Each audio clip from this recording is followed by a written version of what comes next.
Council in Geneva on the 12th of July. As we look to the future, I am confident in our joint efforts to strengthen the bilateral relationship. We resolve to move forward in fostering cooperation and friendship between the peoples of Pakistan and Ukraine. I thank you. Thank you, Minister. It is indeed a big honor for me to be the first ever Ukrainian foreign minister who is paying an official visit to Pakistan. And although it's nice to be the first who came here and to be hosted by the first ever foreign minister of Pakistan who is hosting Ukrainian foreign minister, I think it's wrong. It's wrong that that it's happening only now. 30 years of Ukrainian independence, Ukraine and Pakistan have enjoyed excellent relationship. We were happy to work with you in the 90s, throughout 90s and further on in the area in helping you build, strengthen your armed forces. We were always standing next to you in times of food crisis, and 2 years ago it was we were happy to help you to counter the flour crisis when Ukrainian traders delivered more than 1 million tons of grain. And of course, we will always remember that Pakistan provided Ukraine with humanitarian aid in the times when we needed it the most. And we understand that it was not an easy decision in terms of domestic economic situation, but this is what friends do. They help each other in times of the greatest need. So my visit here is a sign of appreciation of bilateral relations that have existed between Ukraine and Pakistan for more than 30 years. But we also tried to look into the future. And today I mentioned to my dear colleague and friend that war does not stop life. And we are thinking of how we were discussing today how we can boost trade, how we can solve existing problems for Pakistani students who had studied in Ukraine before the war began, and how we want to develop cooperation in this area. I briefed Minister about the opportunities Ukraine offers in the area of digitalization of state services to make government more convenient to engage with for its own citizens. We were really I think it will not be exaggeration to say that today we were looking into the future of our bilateral relations and what we can do together. And as Bilawal mentioned, yes, we agreed to reinvigorate some of our bilateral mechanisms.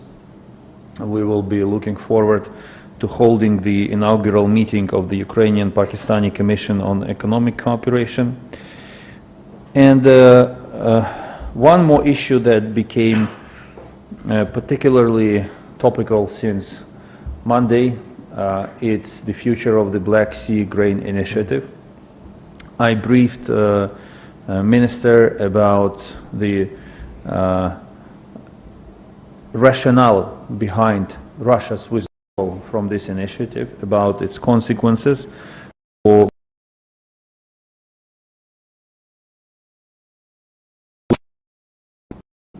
Ukraine, countries of Asia and Africa who will suffer the most from Russia's withdrawal. By doing so, Russia and we see prices going up. I reiterate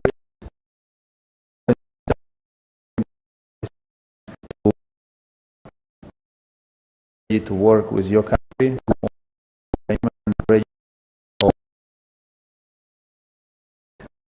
It will also for Pakistan voices its support of the continuation of the Black Sea Grain Initiative. Happy that Pakistan will engage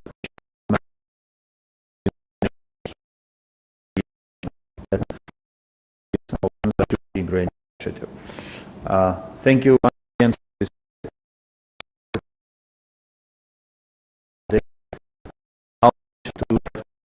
meet at all levels.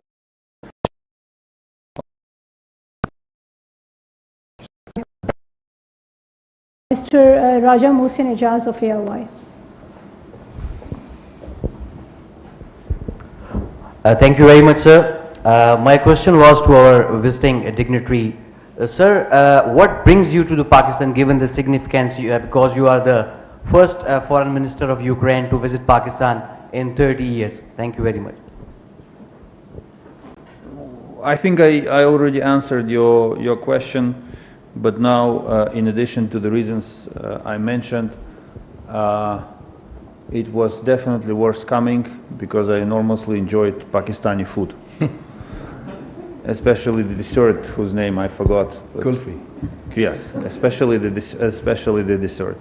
But the rest part of my answer is in everything that I said before. But really, by all accounts, our bilateral relations deserve more frequent contacts and engagement between governments at all levels, because even when we go through every issue on our speaking points, we realize how filled our relationship is. And there are so many things that we can do together and help each other with. Mr. Anas Malik, Capital TV. Capital TV. क्या हुआ आपका उसका? As well. Anas Malik from Beyond. Okay. Let's put it this way. So my question is addressed to both the foreign ministers and Foreign Minister of Pakistan and Foreign Minister of the visiting dignitary. The UN brokered grain deal. You've commented on that it is at a standstill right now. We've heard your comments. I would want the spotlight on the Pakistani side. Would you want to see its resumption or urge a resumption, and how does it affect directly on Ukraine's exports in times of this uncertainty of war to the resident dignitary? Thank you. So Anas, thank you for your question. And you know our history, that Pakistan used to buy our wheat from Ukraine also in the past. The Pakistani people enjoy Ukrainian wheat. And as soon as the war started, the consequences, particularly for the developing world, insofar as food security, I raised many times when we were shortly in opposition and then we came into government.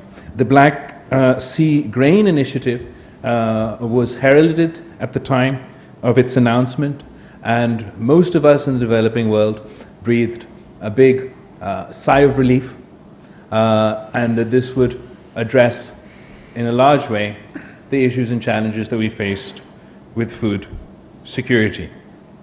Like other developing countries, food inflation and supply disrupts resulting from supply chains disturbances due to the conflict has severely impacted Pakistan.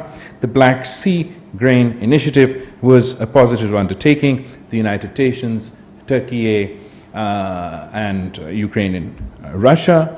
It is not only in our interest, we believe it is in the developing world's interest that this grain initiative is restored. I will be reaching out to the United Nations Secretary General, to my counterpart in Turkey, in Russia, to discuss Pakistan's concerns and our desire for the Black Sea Grain Initiative to be restored. You have to understand what happened. So last year Russia attacked Ukraine and blocked our ports. Food prices all over the world immediately went up. Black Sea, we had to find the way to export our grain to the global market. The best way is by the sea. The alternative way is by land corridors through the countries belonging to the European Union. We have achieved a lot in extending the land corridors, And my point number one, there are ways to export Ukrainian grain from our country to global markets. So it's not that things are completely locked up. But the problem is that taken all together, land corridors cannot export full amount of cereals available for export. This is the issue, which means that prices will go up because of the shortage of delivery. Russia said, don't worry, we, Russia, have enough of grain to replace Ukrainian grain on the global market. But first, this looks, there's a fly, I hope it's not Russian flight, right? That's right. Do we have a big embassy here? But the Russians, what the Russians have done, they're trying, literally saying that we simply destroyed our competitor. Now what happens? Russia, on Monday, Russia announces withdrawal from the initiative. On Wednesday, they attack Ukrainian ports with missiles, destroying port infrastructure, basically making it even harder for us to restore export. In one terminal, they destroyed 60,000 tons of grain that was designated to China. It means that 60,000 tons of grain will never make it to the people who want to buy bread at reasonable price. And as prices go up, Russia is increasing its exports of grain, making more money for its war machine and for its shattered economy. So they say tons of things about their interests not being met, about disrespect shown to them. The real essence of what Russia has done is money. They want to make more money, they want to remove competitor from global market, but the ones who will pay for it will be Ukrainian farmers and ordinary people in Asia and in Africa who will have to buy more expensive bread. This is the consequence. And this is why it is so important to make everything possible to restore Black Sea Grain Initiative, to return balance to the global food market, to return prices under control, and to give Ukraine the possibility to provide cereals to the countries who need it the most. We have one last question, given the busy schedule of our esteemed guest. One last question by Mr. Kamran Yusuf from Express Tribune. Thank you. Question to Foreign Minister Bilawal. We've been hearing repeated reports that Pakistan is supplying arms to Ukraine or considering, given the ongoing conflict between Russia and Ukraine. What is Pakistan's position on that? And question to Foreign Minister of Ukraine. What kind of expectations do you have from Pakistan as far as the ongoing conflict between your conflict with Russia is concerned? I think you know Pakistan's position on this issue. I'd like this opportunity to reiterate that we find it regrettable that certain media outlets have tried to publish unfounded reports alleging military supplies to Ukraine. Since the war began, we have not concluded any agreement for defense supplies to Ukraine, keeping in view our principled, consistent and non-partisan position. Thank you, Kamran. Yes, I can confirm that there are no contracts or intergovernmental arrangements between Ukraine and Pakistan in this area. The military technical cooperation that we have dates back to the contracts signed in 1996 and related to the supply of, to the creation of Al-Hadid tank in Pakistan with the support of Ukrainian defense industry. We want Pakistan to be by our side in the way it finds appropriate for itself, and Minister expressed condolences. We know that Pakistan supports our territorial integrity, and the rest is in the hands of the Pakistani government to choose appropriate forms of finding the way to support a country that is fighting for its sovereignty and territorial integrity against a much stronger neighbor. Okay, thank you everyone. That concludes the session. That's it. Thank you guys. Thank you.